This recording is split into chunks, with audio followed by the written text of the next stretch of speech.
start this off with introductions, and then we're going to move on from there. My name is Eric Bigelow, and I'm from Spirit Lake, Iowa. My name is Lindsay O'Keefe, and I'm from Atlanta, Georgia. I'm Gabriella Lyons. I'm from the Central Coast of California. Welcome. While voluntarism does theoretically break down the barriers of the state and offer us opportunities to develop, it does not provide all the answers. That's up to our discussion and our ability to generate good, sustainable ideas.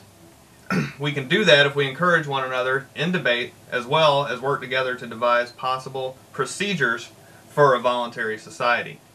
So these roundtables are not intended to be long, drawn-out answers or definite answers to questions. They're intended to encourage discussion between all of us, between those in the roundtable and those that comment on YouTube or Facebook or whatever other social media site this video may end up on. It's here to encourage and give ideas to those that watch for discussions that they may have in the future. So it's basically just something that we're trying to do to help everybody. So we'll ask some questions that popped up in threads here within the last few weeks or so, and hopefully discuss and give a good outlook as to what is possible. So I'm going to start this off with what is considered a crime within a voluntary society. And I'm going to open that question up to Gabriella. Okay, I would say a crime requires a victim. So a lot of things that we currently consider crime would be completely off the table in a voluntary society. Drug use, that's a personal choice. That is not a crime. Prostitution, personal choice, not a crime. Things like that would no longer be subject to the legal system. Only when such things come into play, like if you use a drug and cause an accident, the causing of the accident is a crime. The drug use by itself is not causing a crime. So as long as there's a victim involved, that's when there's a crime present. Okay, Lindsay? I agree with Gabriella on that one. Anything that you do that violates another person's right would be considered a criminal act. So, you know, I think most of us understand the non-aggression principle. So anything you do that aggresses upon another person, making that person a victim would be considered criminal. Right. So basically we all agree with Lysander Spooner that vices are not crimes, right? Yes. Vices could simply be somebody trying to determine their definition of their pursuit of happiness. Absolutely. And each one of us is not so morally superior that we can judge somebody else for doing something that we may not agree with. We should just voluntarily avoid that person if we don't agree with them, right? Yes. All right, Absolutely. so on to our next question. Voluntarists believe or know that taxation is taken through force, that people don't voluntarily give their money to the government because they agree with the services that they're getting. People don't voluntarily give their money to their government because they believe in what the government's doing with their property on their behalf. It's taken by force. If it was voluntary, we would write a check every month to it, and we would decide whether or not to write the check, right? Yep. So with that, in a voluntary society, there would be no taxes collected. So there could or could not be. What is the potential? What would take the place of police? And I'll open that question up to Lindsay. Well, the first thing that I think of when someone poses that question is how good a job the government has done to make us feel like we can't provide the services that they do. When the truth is that in the absence of a centralized monopoly of government and law, we would have access to a free market. And in a true free market where there's a demand, the free market will provide and compete to meet it and compete to succeed. So, of course, in a voluntary society, we are going to demand to feel safe and secure. So, ultimately, in my opinion, a good solution would be to leave it to the free market to provide those services via security or defense firms. You know, there's lots of different options that you can talk about and go into, but I think that that would be a good solution. Okay, Gabriella, any thoughts on that? That's like Lindsay was saying, the beauty of the free market is just the very concept of supply and demand. You would eventually see different services come into creation based on what the public wants and what is effective, and what a company can provide that, you know, it's to their interest to provide a service that people want, as opposed to what we have now, you know, with all these public services being essentially free. You have the problem of the tragedy of the commons, where because it's free, it gets overused and there is no incentive for them to actually provide the service that is needed. You know, I see firsthand, you call the cops for something and they'll respond right now to something petty, but something serious, and they stand off. Right. Yeah. Yep, and the beauty of the free market too, and if you had competing companies, say like security companies, the customer gets what they paid for. First of all, they could put it in a contract that I want you to drive by my house every day, or I want you to do this, that, and the other, and it's in a contract. And then that security company has to do those things and satisfy their customer. And if their customers aren't satisfied, what happens? They go out of business. Right, so, yeah, they would be fully accountable to their customers. Right, which right now they're not, like Gabriella just said, right? Yeah. They yeah. can stand up, and they know they're going to get paid regardless, because there's an Absolutely. endless flow of money. There's an endless flow of money taken by force. Yeah, so there's no incentive to really provide a service, Right. Because you're going to get rewarded no matter what you do. Right, I agree. All right, so our next question is, we've defined crime.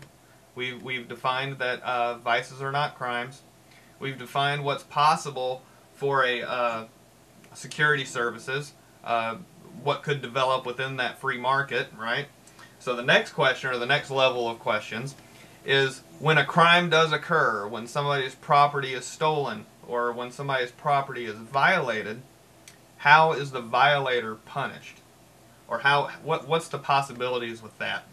And I'm going to open that up to Gabriella. Okay. Well, the key here is that we have a victim in place. That's the key to define the fact that there's a crime. So there's a lot of different ways that can be dealt with. For instance, let's say somebody steals $1,000. I pursue that person, whether it's through my security company or however I want to go about that. The criminal is punished by not only returning me my property or its equivalent value, but also by compensating me for my trouble. There's also, you know, we talk about the possibility of jail time. Well, we're not just going to stick somebody in a jail cell and have them sit there and get 3 meals a day. They're going to be working off their debt to the victim. So those are a couple of possibilities. Okay. Lindsay, what's your opinion? Well, I agree with Gabriella on that, but I also kind of think it reverts back to those free market ideals and what you would have within a contract of your security firm. So, you know, you could have different levels of security, and whatever you subscribe to would be within your contract. You know, if you want certain pursuit of a criminal, then that would be in your contract, and they would have to do those things. So then again, you would get to choose sort of the punishment of a victim, or excuse me, punishment of a criminal according to the victim's contract, basically. So now we've talked about contracts. If you know, two people want to do business, they sign a contract, right? So they're voluntarily agreeing to whatever that contract says. Well, we are human, And there are people that don't do what they're supposed to do, and there's going to be violators of those contracts. So one theory that I've heard that I like, and I'd like to get both of your thoughts on this, is that there would be a database somewhere. I don't know exactly where it would be, but it'd be accessible to anybody that's writing a contract, so it'd be available on the internet. And what it would be is it would have everybody's name, and say if Lindsay violated a contract she had with Gabriella, Gabriella could report her, and she would basically get strikes against her name. So then if somebody else wanted to enter a contract with Lindsay, they could go online and look up Lindsay O'Keefe and see what her violations were on her contract, and then that would give the person that was going to enter the contract with Lindsay a good educational tool as to does she keep her word, does she keep her contract, you know, a reputation. Right. What would be my risk into entering a contract with this person? So, and then after 3 strikes or whatever, that person would basically have to pay back their debts to that person, or finish out their contract, or whatever they have to do to get the strikes taken off, to basically get back within society. Does that make sense what I'm saying there? Yeah, and I think that would certainly be a good possibility. Yeah, I think so too. What do you think, Gabriella? I need to do some more reading on this. I've heard a little bit about it, and the first thing that popped into my mind was a privacy concern. But there again, the free market can step in and find all sorts of ways to make sure that people who don't need to be socially ostracized, you know, can't have their privacy invaded. We're just, you know, if you have a real concern about entering a contract with someone, you have a legitimate reason to look up their history, and then everybody else can just be left out of it. So there would be ways to work around that and to secure privacy matters. Right. Yeah. Now, what you just said, I think, makes a lot of sense. Now, what if it works somewhat like eBay? On eBay, you get a seller's rating or whatever, right? Mm-hmm. So it's not necessarily, it's not specific as to what happened, but it's a rating that person would get as to their accountability or their reputation or whatever, right? Yeah, like on a scale from 1 to 10, you know, or how many stars this person gets, you know, as far as credibility. Yeah, something like that. Yeah. So that might be a way around your... So would it kind of be like a credit report? I mean, you could do it kind of like a... Yeah, you know, like, I guess yeah. so. I haven't looked into the theory 100% either. It's just I've heard about it, and it intrigues me. Yeah. So. I think it would be an incentive for people to not commit crimes, because if you do and you're ostracized from society, then, I mean, basically, you're on your own. I mean, I wouldn't want to do that, you know? I don't know. I think that it's certainly something to give more thought to. Right. So and then if they paid back their debts to that person that they had the contract with, the person can go back on there and say, well, I'm not going to give them a 3, now I'm going to give them an 8 because they did pay me back. It just took them this long or whatever. You know, so that rating can change, and if they pay people back or fix their contract or fix their wrongdoings with the other individual. But would the database be made through the security firms? You know, like the security firms could input the data, like this person violated Eric by theft, you know, and so then they would hold the information basically. Yeah, let's give that some more thought. Maybe we'll come back to that later. Maybe we'll make that another roundtable. We'll talk about just that specifically. Yeah, because that could be pretty broad. Yeah, it could. But right now we're just trying to get the ideas out there to get everybody's juices flowing in their head and get some debate going and some thought. All right, so this is our last question of this voluntary roundtable. Now, to extend all this a little bit further, to broaden our thoughts a little bit here, how would we maintain a national defense? And how would we defend from invasion? Now, I've thought about this, and, you know, I've heard people debate it, and they say, well, the whole world would have to accept voluntarism for this to not be a concern. The whole world would have to accept free market for this not to be a concern, like that this couldn't happen just in the United States. Well, my thought is it would be awesome for the whole world to be under a voluntarist society, right? I mean, I want freedom for all people. I want everybody to have the same opportunities, not just people in the United States. But let's say that the United States was able to, or the United States citizens, and we were able to influence enough to get this into motion, to get this voluntarist mindset into everyone and actually have that kind of society. How would we maintain a national defense? Well, there's no taxation, so there's no military. There's no taxation, so there's no police. But there's also no government. So there's nobody trying to restrict our guns. There's nobody trying to restrict what kind of weaponry we have, right? So my thought is that we would basically become the army. If there was an invasion, if another country did come over here and try and attack us, we would take up arms. We would have our defense. We would have our weaponry to defend ourselves. And the benefit to that, another benefit to that, is that we're not occupying other countries. We're minding our own business, and we're only protecting ourselves if we're invaded.